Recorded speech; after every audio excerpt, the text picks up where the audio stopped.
It's on top of the cabinet. Don't worry about it. All right. So, what's up, gentlemen? What's going What's good? on? What's good? This is our coaches podcast. We're gonna do a quick round robin and introduce ourselves, talk about our background, and kind of how we found ourselves coaching these girls. I'll start because y'all got a lot more decorated careers from a coaching perspective than I do. My name is Cedric Hill. They call me Coach Cedric. I am a decorated street legend. That's what I self-proclaimed street legend. Played high school ball, had a lot of scholarships, lost those scholarships because of my attitude, and that's one thing that I try to pour into the girls. But I played basketball my whole life. Basketball family, grew up playing basketball. Right on time. I love you. With the I didn't glass even at get your Crown background. Royal. If you watching, link in the description. Holler at your boy. Now, but on a serious note, though, just playing basketball my whole life, played school ball, played for the Kansas City Keys, which is like a local Kansas City team. We're dedicated in the Kansas City area. Played my summer ball with them. And, yeah, that's me. My daughter is fifth grade. She started playing. I want to say third grade, second grade. Seriously, she played like bitty ball and stuff before that. But she's on the team, and that's kind of how I found myself coaching the team. I saw Coach L at Walmart, and I think Rain came from a game or something. He's like, she played basketball, and I was like, yeah. He's like, bring her out, and the rest is history. Well, shoot, I'll go ahead and jump in now. I'm Coach L or Elgin Irvin, or people call me L for short. I've been around the game for a little while. Obviously, I played a lot of ball growing up. Played high level AAU ball, a little bit of junior college basketball. Unfortunately, I had a kid early, so I stopped. I had to start to get to work and stuff, take care of these little ones. But through them, I was reintroduced to the love of the game just by coaching. And so for the last almost it's about 15 years now almost I've been coaching around. I got to see my youngest sister who went to college for track, but she was a high level ball player as well. And then I also am now currently coaching our daughters. So my daughter Nadia, says daughter Rain, Rod, Reese, and Raylan. Like it's a fun atmosphere. I've been around it for a long time, so I've got to see the cycle for the first time through. So this time around, I'm hoping to really just embellish on what I learned through that first process and really add to with the opportunities that our girls have, man. It's the landscape's wide open for girls basketball, especially right now because it's at the highlight. It's kind of at that mecca right now where we can change and we can turn the corner and these girls can really start making something for themselves. So I'm really excited to be a part of it. Absolutely. What about you, Rod? Yeah, I'm Roger Pearson, go by Coach P, Coach Pearson. I've been around the game for a while. Started with the Sonics and then went to the Pump and Run, which is now they with Under Armour, but was on the shoe circuit real young, on the Adidas side. Played college ball, but after that, unfortunately, had injuries and had kids, so kind of had to hang that up. But yeah, I've been around the game for a while. I've been coaching now since started coaching in like 2013, 14. Was to high school level, boys in 2014, and then picked it back up once my daughter started playing ball. So picked it back up around like five when they was 5 years old. Probably been coaching about 10 plus years now. Girls basketball is exciting, man. Like I feel like that's what made me. I saw my daughter. That's what made me get back into it. Just seeing how open it is as far as connecting with these kids, because just women's basketball now is more prominent than it used to be when we was playing. um Not only is opportunities for the girls, I mean, it's also opportunities for the parents and the coaches and everybody else that's also involved. Yeah, I've been around for a little minute, man. Cool, cool. You actually touched on a couple of the next points that I wanted to. So I got all these questions and these bullet points from ChatGPT. How did we get into women's basketball? All of us, we said we came from basketball background, been playing basketball our whole life. But how did we get into girls basketball? I think we all kind of touched on it, but solely because of my daughter. When Yeah, she for was me, about five. it was just my daughter. Before I started with the girls, I was coaching boys anyway. But outside of the reasons I had, daughters, in my opinion, I just think girls pay attention to detail maybe a little bit more than boys. Not to say it's a bad thing, but I think girls are more coachable and you have true patience. So for me, it taught me my patience as a coach.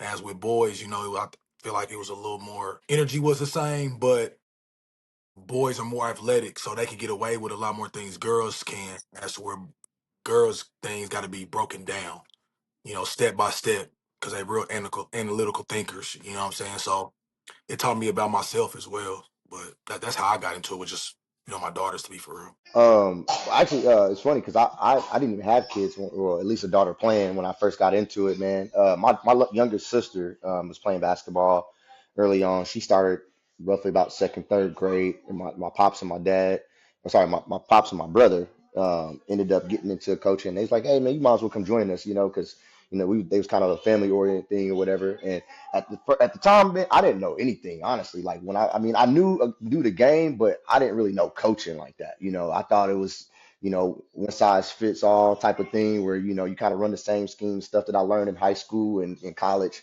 And came to find out real fast, it's not a one size fits all type of thing. Like you really got to know your stuff. You really got to understand these players and how they move. And to go back to that point with it being girls basketball specifically, I haven't had any chance or experience coaching boys, but I will agree with Rod. Like girls definitely listen to a fault, almost to the point where they're gonna do exactly what you say with no variation from that, and so really you really got to teach the game to the women, like, and understanding how to play the game within the game. Like, yeah, you run your X's and O's, but you still got to go out and make a play at the same time. And so kind of delivering that from our experiences growing up, just going outside and playing ball, in the playground or in the backyard or in the driveway or something like that, and just really trying to feed that love of the game into them. For sure, for sure. So we're over the grassroots program for Della Lamb, which is on the Adidas circuit, like Rod talked about earlier, being on the shoe circuit. What's the significance of being on a shoe circuit as far as exposure goes? Whoever want to take it.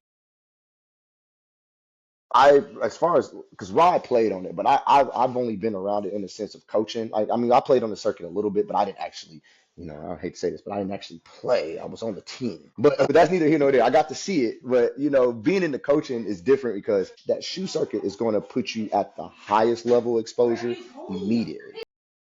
Obviously, there's many ways, many different ways of getting exposure through basketball. Coach is going to find good players all the time. Like that, no matter what it is. If you're a baller, you're a baller. They're going to find you.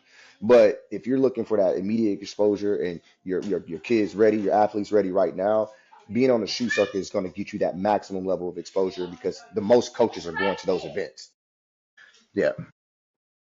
Absolutely. Rod. Me, and I'm just gonna.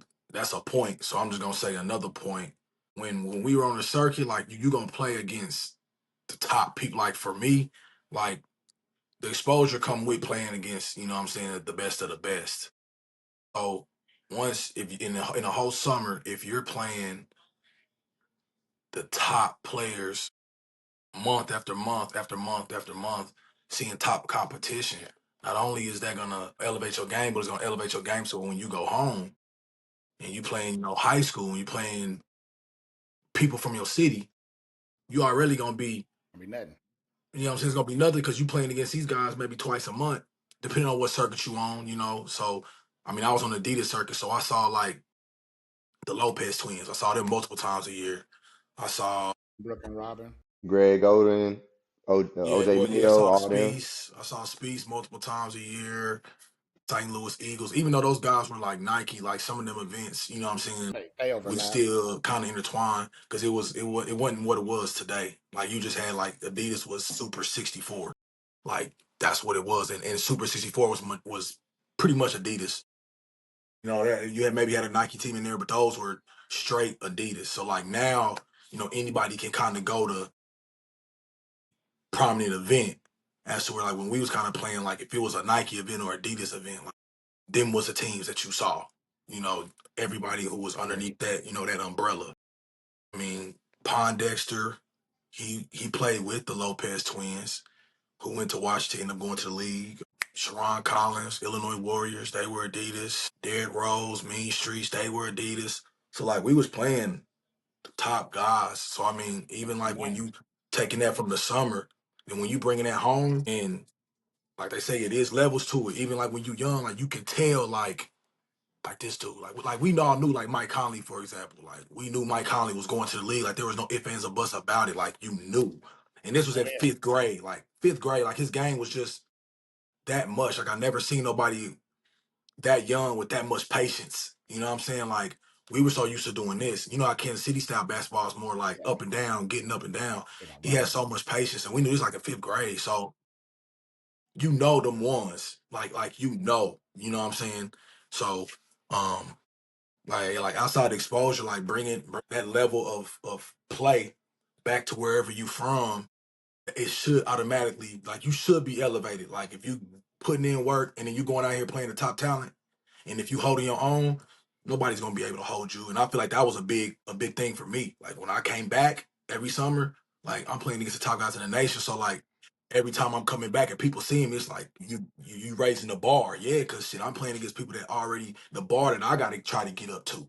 Yep. You know what I'm saying? So yeah, Funny story though, like I've been kind of a roundabout way knowing Rod through basketball. It's a small world because I used to play for a team. Well, I played for a team pretty much my whole AAU career. It was called KC Nets, and we were a dominant team in the Kansas City area. So it was, it was the Keys, it was the Supersonics, it was the Nets. There's like the Blue Streak. Blue Streak was another team that was a good team around at that time. Like they had several players around from them teams alone that just, they went Division I college ball.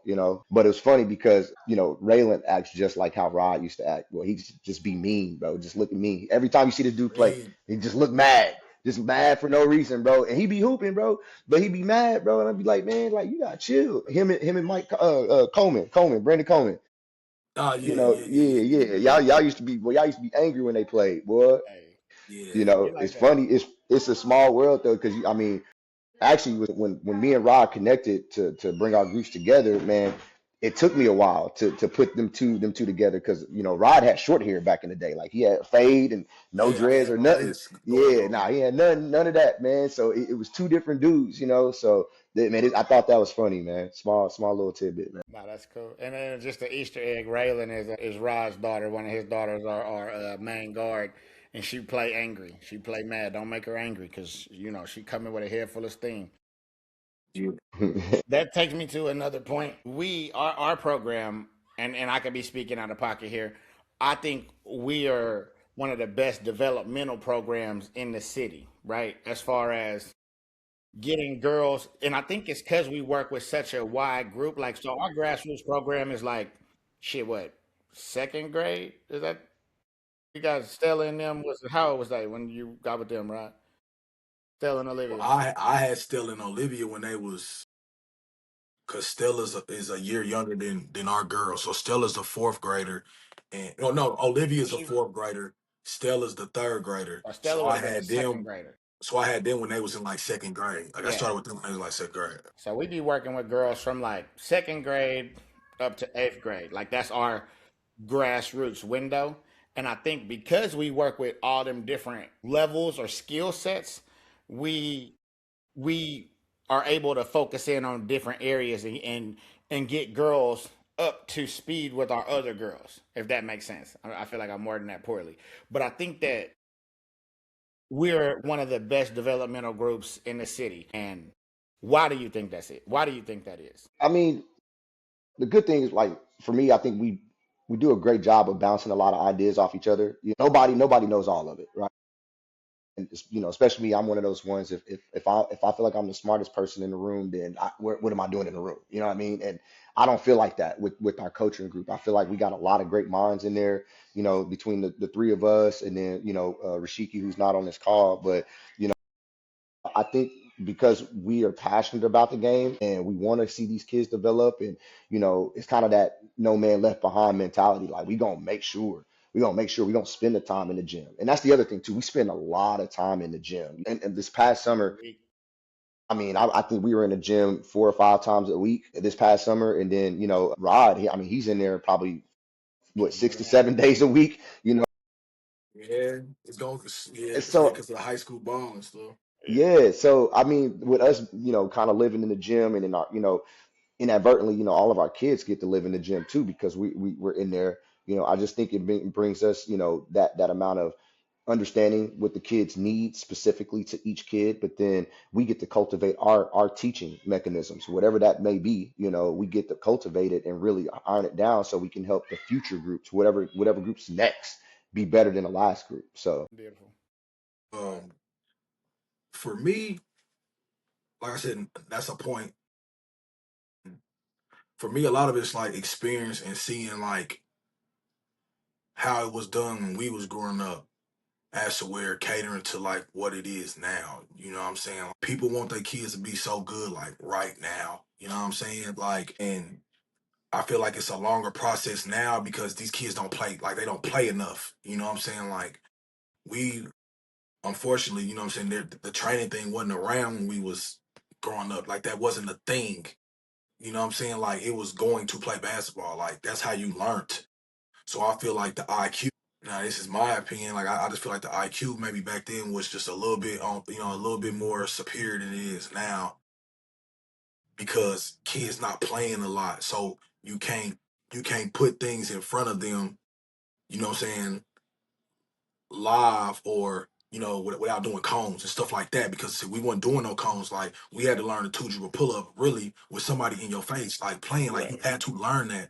So I hear I, that. I, But listen, I'm gonna challenge you on that real quick because I think it's the actual opposite. I think that IQ nowadays is a little bit better because they in the fucking gym all the time, because they going at the cones, because we can stop, pause, break it down. What do you think? I don't know, man. I'm like Well, I'm like I'm 50-50 on it's it. it's You know what I'm it. saying? Yeah, yeah. I Because agree. like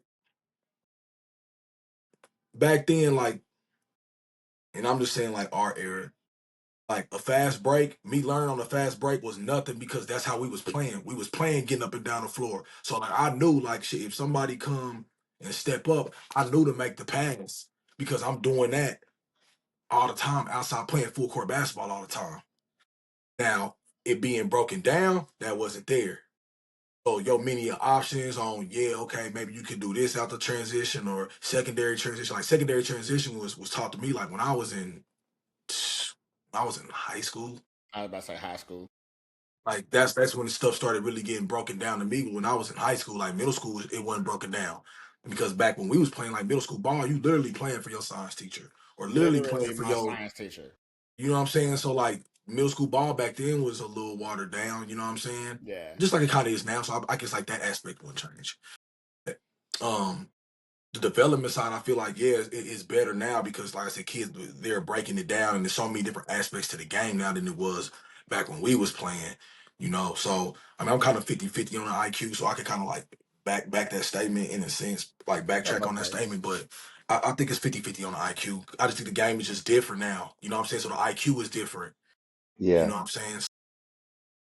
I feel like the way Skillful. we learned the game was way more organic though. And there was a natural process of selection on what you could do well. I mean, we had and one for dang sake. We out there trying the stuff, you know what I'm saying? We going out in the yard and in the street or we trying to do these moves and all that stuff. To Rod's point, playing the game for me with the freedom that we had. There was no coaching. It was us just being creative, right?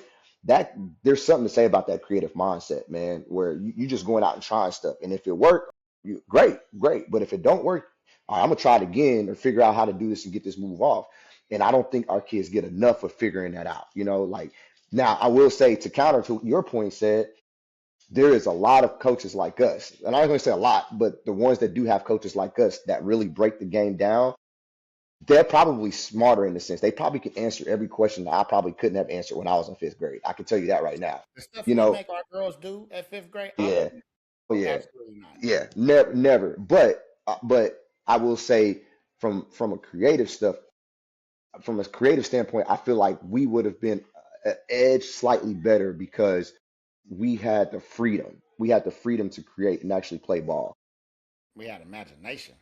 You know what Yeah, I mean? yeah, Yeah, because I mean, like, yeah, you had imagination. Now, if you put that on top of skill, like these kids are probably more skillful than we was for sure. yeah. Oh Like yeah, way more skillful. Like we Without a could get doubt. yeah. away with a lot of stuff because we was out there trying it. You know what I'm saying? So for us, a lot of stuff came organic, like you said, as to where kids now, back then, outside NBA players, like I don't think guys even in college back then were taught like angles, like off a step back, like your side, your diagonal angle, your down, like the angles wasn't there. You know what I'm saying? Like people weren't showing you the different angles that you could get a shot off. It was just, create space and get a shot. That's where now you could break it down. If you break it down to a kid, yeah, do step 1, 2, 3. Then I got a step 3A, 3B. And You three know, C. like yeah, you know what I'm saying? But like I said, I just think that, like you said, the game back then was just more organic, just the way like people played. You know what I'm saying? Like you could tell like it was a freedom. Like if you look at like Allen Iverson, if you look at guys like that one taught, like that was him Yeah, just probably playing in the hood every day and just creating a style to it. You know what I'm saying? I just feel like no, we were more creative and more organic. You know what I'm saying? Like, and that's what I meant by like the organic type of IQ. You know what I'm saying? Like it was a lot of stuff that back then coaches didn't really have to break down because kids were like you could go to a gym back when we was playing, especially here in Kansas City. Like you could go to the Boys and Girls Club or to Brush Creek and you could find somebody that could play basketball like that. Like I can fine Right. tune everything else. But right. this kid can play basketball because he know how to get up and down. He know like the basics and stuff. Now you just fine tuning some stuff. That's where Yeah, now you can't go nowhere and find a kid. Like you got to even test to see if they got the fundamentals. Like we got a couple. fundamentals wasn't broken down to like how it is now. Yeah. What you think, said? What was your thought? Well, I think to that point though, we got a couple basketball players like ballers, like they could just go to the gym and ball on our fifth grade team, but they so rough around the edges, you know what I mean, and trying to polish them up like that. That's where the work is, at least in my opinion. But Mm-hmm. that takes me to my next point, and we both all y'all kind of alluded to it. Is like the reason the game is the way it is now is because this shit is a business, bro. Like it's youth sports, not just NBA. It used to be we trying to get to the NBA. Now youth sports, it's so much paper in youth sports right now that where I mean, just in like being a trainer, you know what I mean? Like we got some local trainers who like cleaning up just on skill work, right? Like and not even getting into tournaments and stuff like that. Like it's a business now. So people are like they trying to show a return on the investment. If I tell you I can get your kid from here to here, they gonna put them through the gambit. Like and is winning important right now? This nigga phone died. Is winning important right now though? Like Nah, it's not. It's really not. And the thing is, it didn't take me until I started coaching my kids to realize that. You know what I'm saying? The winning don't really matter. You know what I'm saying? It matters in my it matters to an extent now. Like as far as building kids' confidence and stuff like that, yeah, you want to win. You know what I'm saying? for sure, for sure. Of course you want to win, but in the long run, like winning ain't that's not what we here for. We are here to win, but we here to develop. And then when it's time for you to get to that stage, as coaches is able to let y'all go out there and look at the work that we done put in with y'all and the work that you done put in and go out there and display a show. You know what I'm saying? So like right now, none of this stuff works. As long as you see the last time you stepped on the court to present time you stepped on the court, can you say you got better? Yeah.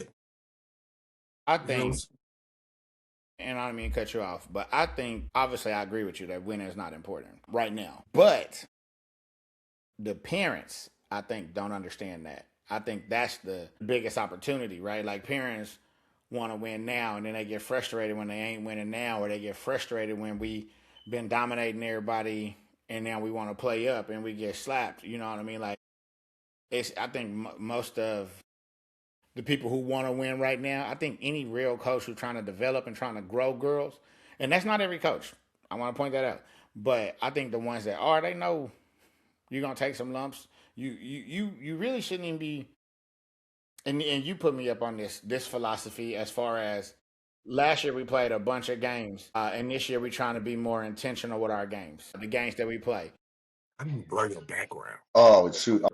Oh, if you get that ellipsis down there, the three dots, and then go to your camera, like, oh, sorry, not the three dots, but hit your camera. Oh, you got to do it before you get in there, Oh, okay, like okay. before you log in. Yeah, I'm in the kid space. I'm in the kid space right now. it's it's got the feng shui, my boy. That's But nice. what we talking about, Elgin, right as you left, was is winning important right now, and Rod and I both agree that right now No, it's not. Yeah, no. Now, I can say winning is important for the. So now, if you got like 5 stars, 4 stars, maybe some threes, winning don't matter. Like if you a 4 or 5 star, yeah, you win. You gonna win because you probably got the top kids on your team. But even for them, winning ain't important. The winning part's important for the girls or the teams that may not have those 5 stars, those 4 stars to get that exposure, to get that recognition. So like if you Hmm. got a team that that that's a good team. I'm not gonna name any names or nothing like that, but let's just say it's just a good team that's going to one of these shoe circuits. And as they're winning, they get in notice, but nobody expected this team to win. As to where the 5 star Ashley Smith, whoever she is, she gonna get the looks whether that team win or not. She gonna get the looks. Like it don't matter. So like when it only matters, I feel like it's only matters to certain groups.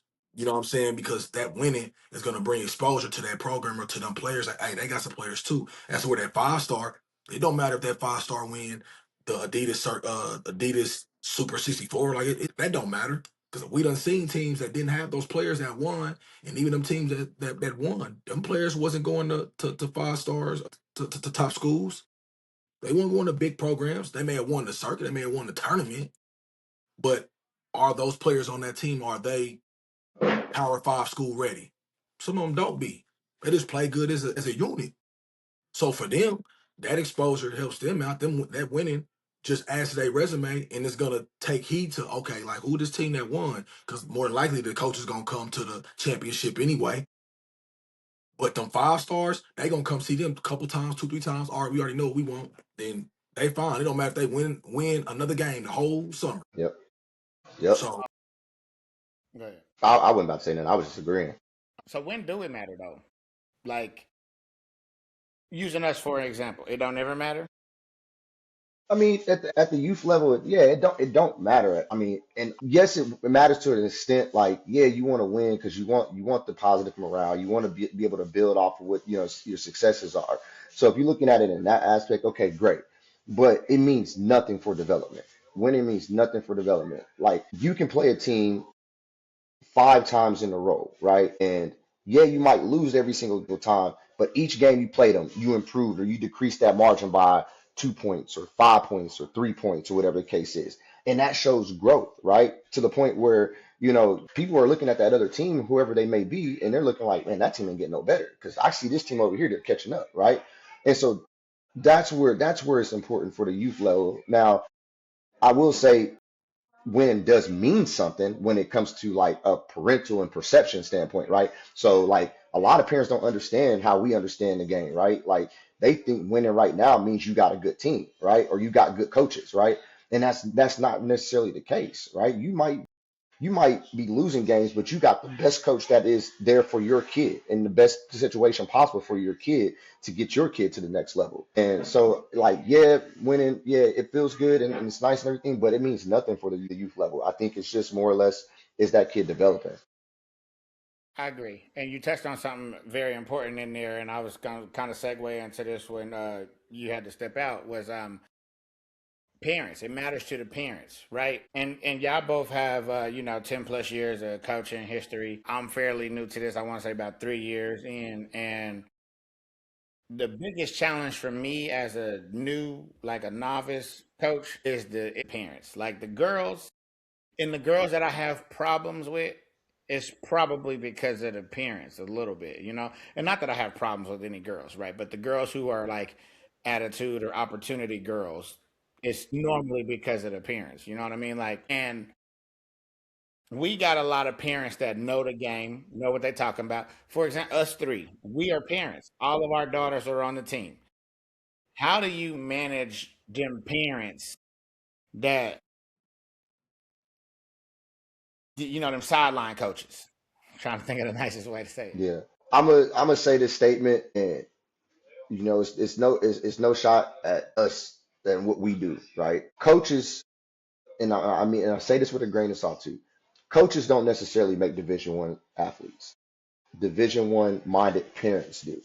So no matter what we do as coaches, That parent that understands the game, that knows how to get their players there, that has a level set mind when it comes to how their child or they're approaching the game with their athlete or their child, is what takes that kid to the next level. The most talented kid in the world, right? And this parent could unknowingly sabotage this kid's career or their potential. You know what I mean? Unknowingly, you got that parent that's loud in the stands that want to holler every single play something go wrong, and they end up saying that parent's going to lose their kid a scholarship or lose that kid an opportunity. You might have that parent that thinks they know more than the coach, right?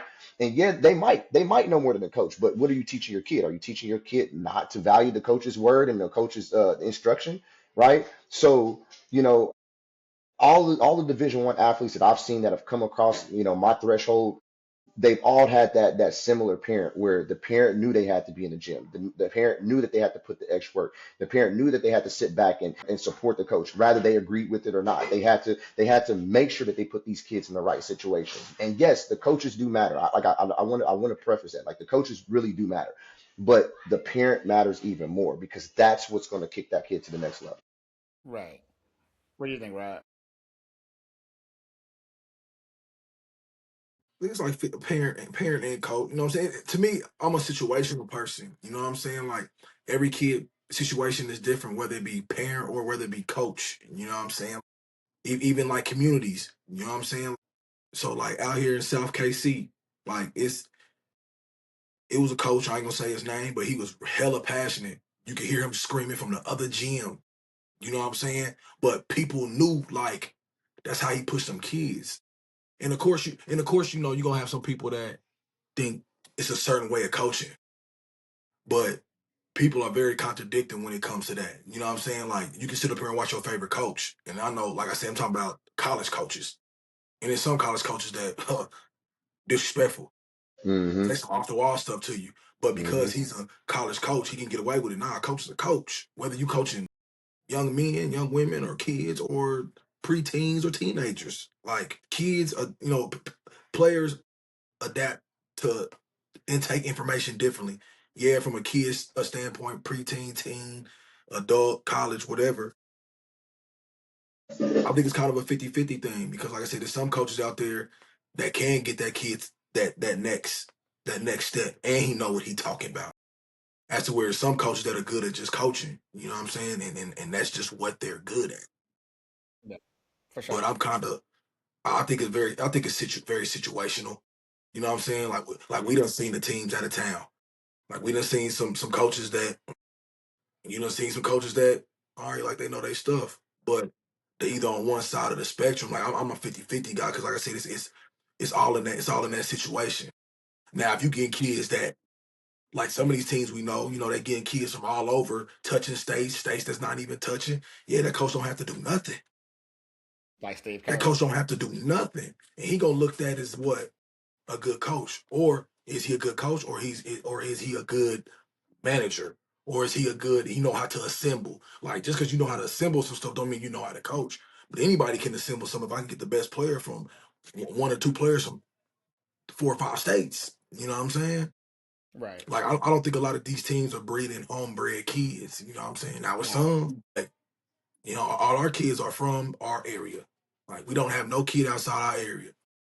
You know what I'm saying? Just one, but she's an hour and a half away. That's not That's us going still to Arkansas or Missouri, going though. to, yeah, it's still Missouri. Like, we're not going to Texas. We're not going to Oklahoma. We're not going to all these places snatching kids. Like, we snap, and that's where I feel like, and I don't know if that's off subject or not, but, like, that's where I feel like the authenticity is gone at. Like, taking your kids from where your area is at. Like, that's why people have so much pride on where they from, because this is where I'm from. Like, this is where this team is from. Like, that's why we was getting so much attention when we was at AAU last year. Like, they never saw us on the circuit. That was a big thing. Like, where y'all from? And B, they was expecting us to be like, oh well, my kid, like, we from here. That kid from here. I had told one parent, like, yeah, we from Kansas City. He looked at me as if he wanted me to keep going, like, Kansas City here, here. Like, no, all these kids from Kansas City. We ain't got nobody from nowhere else. Like, Yeah. oh, okay, like, I see what y'all doing. And it's You know what also I'm saying? styles too, though. When certain areas breed certain styles. So when Yeah. you start bringing people from different areas, I mean, it can work. It seems like it do work, but it ain't gonna always work. And then you don't have an identity neither. You know what I mean? Like, but as far as the parents go, I think that both of y'all had really great points. Like, I obviously believe in the coaching. I had a lot of influential coaches in my life that was like, parents being raised in the inner city, and I spent most of my time with these coaches than I did at home and type shit like that. But also, you have those parents that like for example, we big on development, and we in the gym. We'll say 5 days a week. We'll say we in the gym 5 days a week, right? 2 hours each session. You know what I mean? If your kid is with us and that's the only time that they in the gym or that's the only time that they touching the basketball, that's not enough. And a lot of the time that's parenting. That's what I mean, like by the parents, like of course, L, to your point, you gonna there's go those parents who got the resources and gonna put you in situations to succeed. But then there's those parents who like we babysitting their kids. You know what I mean? They drop their kids off at the gym with a bunch of other kids. You know what I'm talking about? And like that's leads me to my next point.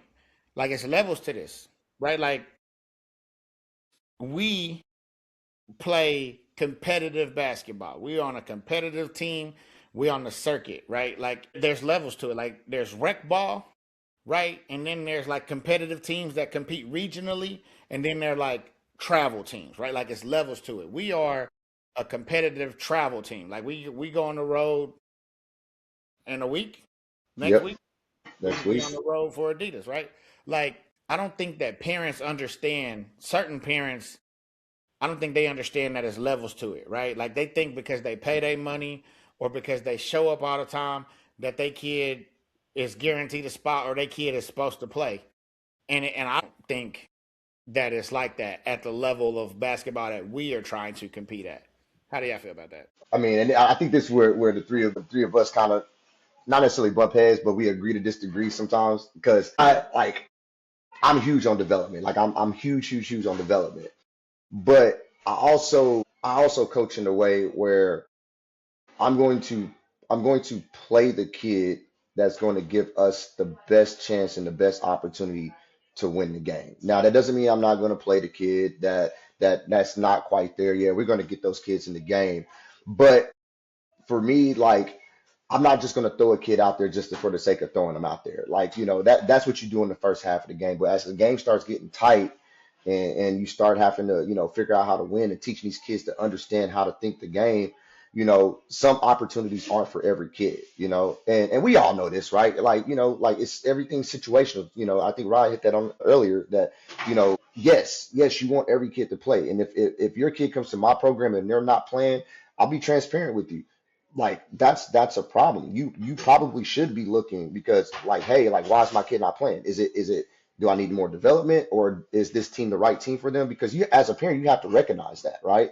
But it's not a shot to what we're doing and the decisions that we're making because again, yes, winning doesn't matter, but yes, we still are trying to win the game. Like that's important, trying to come together and rally these kids to fight through adversity and all that stuff and putting these kids in the right position. That's what's important to me. But sometimes we lean into, especially if the game doesn't mean nothing, right? Let's say we're not on the road, we're not at 3SSB. Maybe we're here playing locally. Yeah, that game doesn't matter. It don't matter if you put that kid in. Yeah, it is what it is. Let's get him the clock in or whatever. But when games matter, when we're on the road and we're doing certain things, like there's a certain standard which I think kind of transcends what we even do as youth coaches. Like it goes to high school and middle school and college, right? They're going to play the games they're going to play the players that are going to give you the best opportunity to succeed or to win. And so that's kind of my philosophy. But again, like I said, I know that's kind of where we kind of, you know, put our best heads together and figure out, how to get through those scenarios. And I think we navigated well for the most part. Absolutely. Yeah. Yeah. But I do think that that is an opportunity where we all could be more aligned. Because me, once again, being new to it and working with the rotations, I'd be a lie if I said I didn't look down at the bench and look at the clock and then look down at the bench and feel a certain type of way because a girl had been sitting there and she Oh, ain't yeah. no time. Like, and I'm trying to get out of my way of doing that, but I'd be alive if I said I didn't do that. Like, And she could have just made three mistakes. You know what I mean? Three turnovers, and I'm gonna still be like, look at her, look at the clock, look at her, look at the clock, and I'm gonna tap Rod like Hmm. we probably need to get her back in there. We need to try to get her in there, right? So I take a lot of ownership of that. But and like I said, that's just me being an emotional ass nigga and in my feelings and shit. You know, I'm still working on myself and working on understanding that these girls gotta earn the right. But I kind of jumped in, Rod. I think you was about to say something. No, no, y'all good. Yeah, like the people just, it's a lot to this topic, just because like you got pros even saying like, hey, you like it's a money grab, this, that, and this, and Yeah. what's important and what's not important. I just feel like it all different. It's different coming from, yeah, from y'all. It may not matter because y'all in the NBA, so you can give your kid whatever type of exposure or whatever to train with who. Like, yeah, so for you it's not important because all you can do, just like the whole thing with LeBron and Bronny, all the thing y'all got to do is probably make a call. Right. Not to say your kid not working harder than nobody else, but your kid got resources and access to stuff that a regular kid or parents like us don't have. Yeah, we still got to grind it out in the gym just like y'all, but shit, he learning from you every day.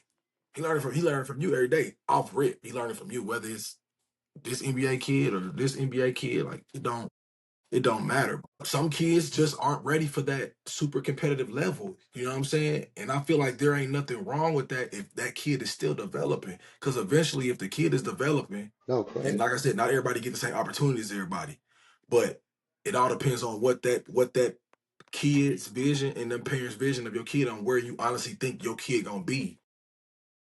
Now, me, like if I was real critical on one of my kids at one point in time. Like, I like it's gonna be a while for her to get to this spot. It's gonna be a while for her to get here. And I was honest with that. But me being honest with her, it ain't do nothing but make her work even harder. Because she knew where she Yep. was at. Your But kid should know where she you at hit it. based on But you facial hit it right on the expressions that point. they give it, bro. You Like your kid know understood. where they at.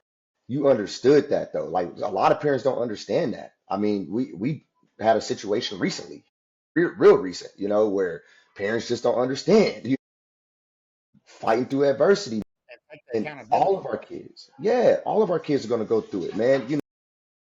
It's a long grind to get these kids where they need to be. They're gonna have their ups, you're gonna have their peaks, and they're gonna have their valleys, man. And the best thing you can do as a parent, and which you did, Rod, and which all I feel like all of us have done, is ride with those kids through the valleys, and really try to get them to understand, like, if you really want this, you gotta work for it, you know. So no, I'm sorry, I didn't mean to cut you off, but that was a good point, man. Nah, you Yeah. good. And like I said, and it's just the game has evolved, and I feel like people have not accepted that. The game is where it's at now, and we all trying to figure this stuff out because it's new to a lot of us. Majority, probably more than 50% of the people that's involved in it is new. You know what I'm saying? So we all trying to figure this out. You know what I'm saying? And it's all opinion based. You know what I'm saying? For what's good for one kid ain't gonna be good for what's the next kid. Like it's probably a kid right now who probably not doing no type of competitive summer ball, bro. But it's probably in the gym like mug training, and that kid probably gonna have more skills than the kid that's been playing the whole time. And that may be good for that kid to where he may be on the stage to where he may be able to showcase that, and and it may work out for that person. Yeah. Because I'm Yeah. pretty sure at all the schools it is. How many D1 schools is it? 400 and something, I don't know, few hundred. Yeah. That's 15 spots on the kids. So we looking at chop that. We looking at 500 or so kids. Probably a thousand, no, probably more than that. Probably 1,000 or some Division 1 basketball players. Of D1 teams. And was it like 12 persons on the team? 15, 15 15. on the team? 15. We'll get to the bottom of it. 65 Division 1 schools. Yeah. How'd you That's, find that out? You Googled it real I fast? Googled it, yeah. And that's about 5,400 kids out Yeah. of the millions that's playing at AU summer, And just think with the landscape of women's basketball, I know more girls are playing basketball than ever these days now. But you got to think we're still not even getting half of the amount of girls playing basketball as there are men and boys playing basketball, hmm So their opportunities for scholarships are way more vast than what we have, you know, and that helps. That means something, you know, and that's why I feel like we're at a pivotal point right now where the talent level's getting better, the girls' exposure to basketball, the notoriety of the game for even some of the top level athletes in WNBA and college right now. It's starting to turn that corner, and that gap is going to start shrinking because more and more girls and more women are going to start playing basketball. But we're ahead of the curve right now. We're ahead of the curve when you look at the landscape of where we're at right now. Yeah.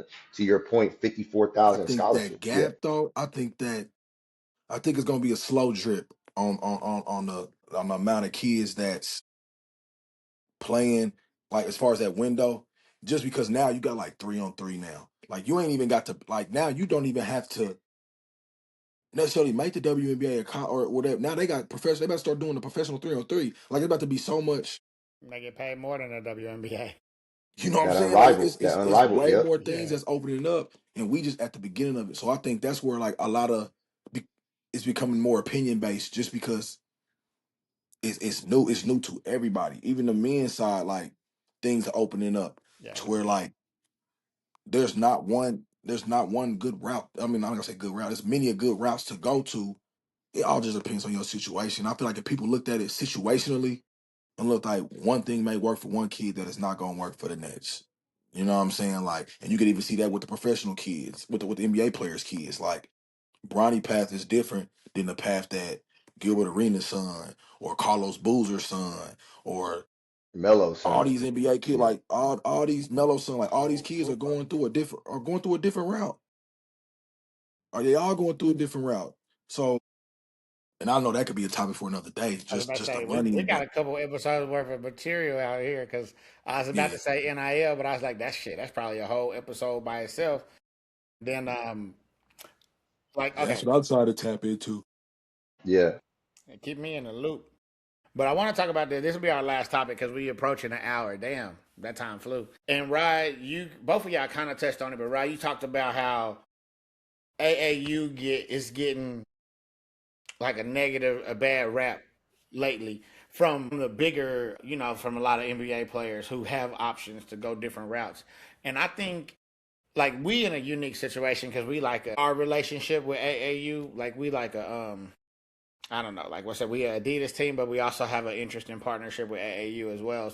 Like, how do y'all feel having we did it last year? How do y'all feel the landscape or the future of AAU? What does that look like from your opinion?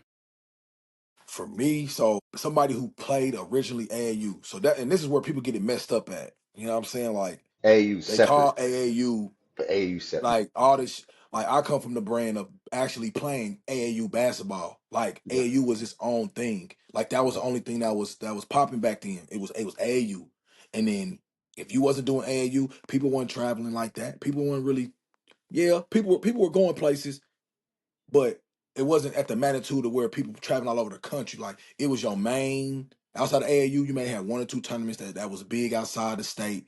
Then that was it. Everybody else was playing local. You was playing local, building up to AAU because you playing against. It's like the Olympics of grassroots basketball. Like it's hundreds of teams out there, like hundreds of teams. Easy.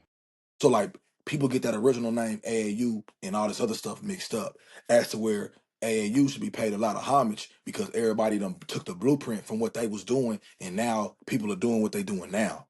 You know what I'm Yeah. saying? Like All these tournaments, AAU is a lot of these AAU. shoe circuits have took that blueprint. A lot of these newer shoe circuits. Yeah, they took that blueprint. Then once the money got involved and everything like that, like AAU kind of tapered off. Yeah. Which I mean, it's kind of good that people start to see that they could do it too because maybe AAU could have been gatekeeping.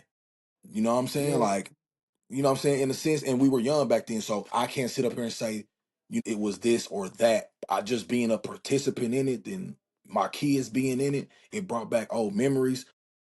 And I see that they were still trying to do it like how it was back in, but it's so much basketball now, and it ended up spread out to where, you know, AAU ain't the top tournament Yeah. now. You know what Yeah. I'm saying? But I mean, it's good for the kids because they can showcase on many different regions of the country. You know what I'm saying? Like at this point, like for me, like I want to go touch at least a different region because it's some of them kids that when you get in college, like shit, that scholarship, you may be battling with a kid from the East Coast that may be trying to get the same scholarship you getting at the same school. It's happened to me.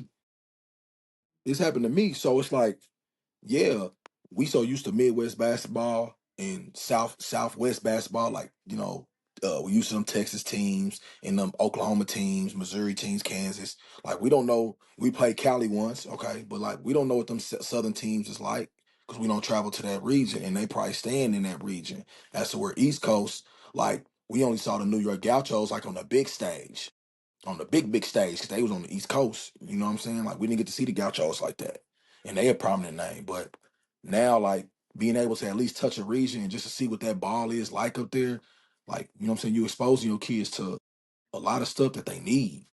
Yeah, Because the older yeah, they get, you're gonna be playing against these guys from every which way. You know what I'm saying? But um, I think the shoe circuits are good, man. Like of course, there's money behind all this stuff. So I feel like the money contradicting aspect can only go so far. You know what I'm saying? Like yeah. it can only go so far because the game has transcended to a point to where you know everybody wants to play basketball now. Like everybody wants to play.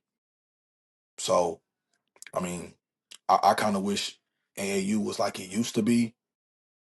All these like Nike, Adidas, and Under Armour, Puma. Like I feel like it should be something that kind of give back to like AAU. You know what I'm saying? Like the like actual AAU.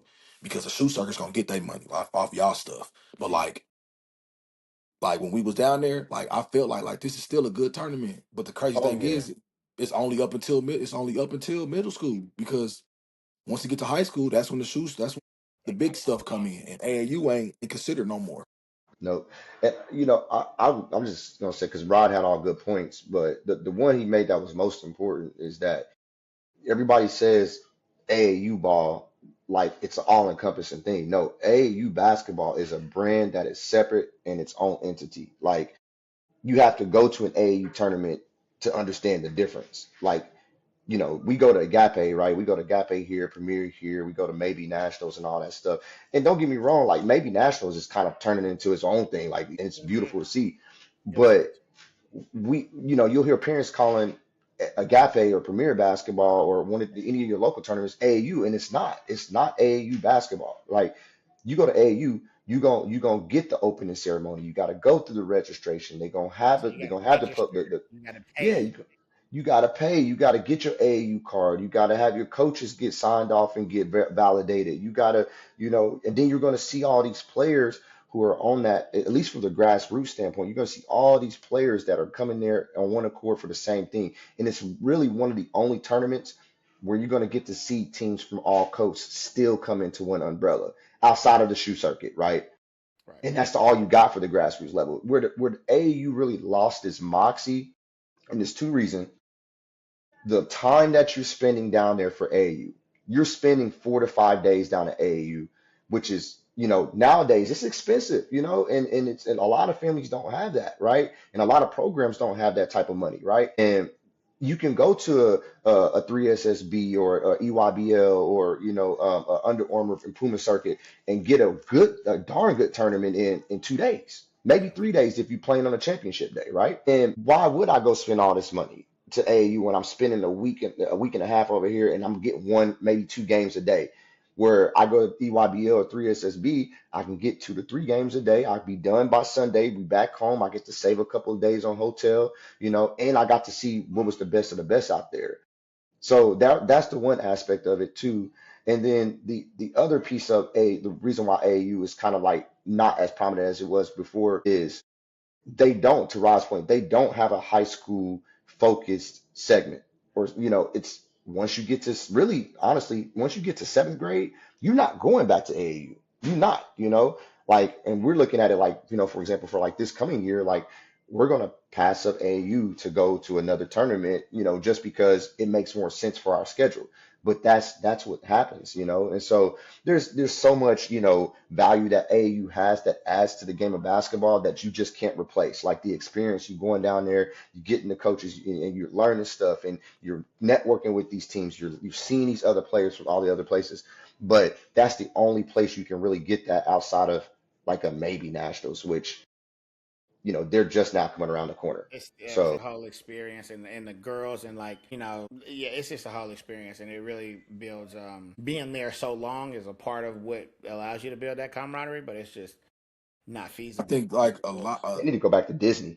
They need and to I go back to think Disney.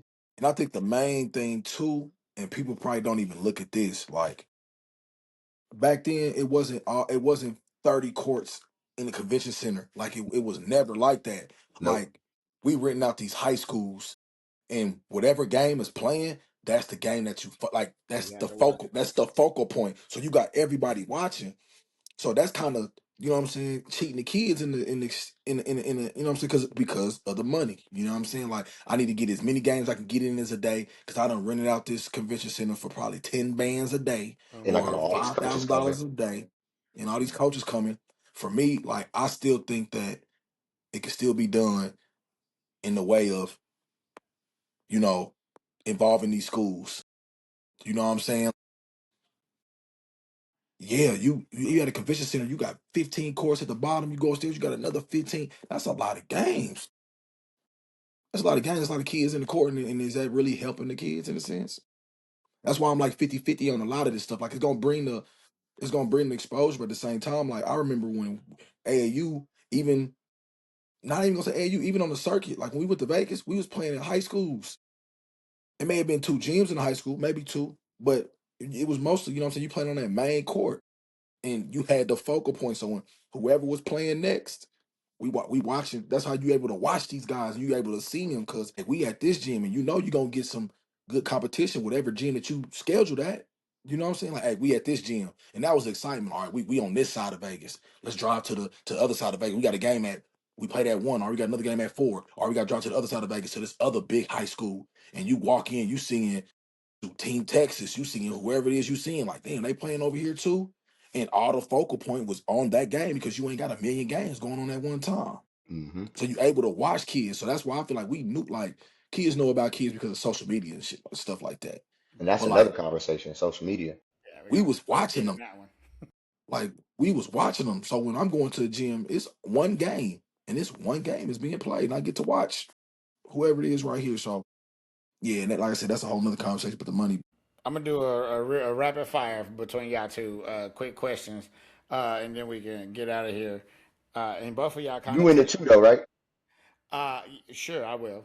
What's y'all favorite tournament city? Best tournament city for y'all growing up? I think y'all Vegas. both might have said it. Yeah, Vegas. especially as a kid, like that. I would say like Vegas, the team.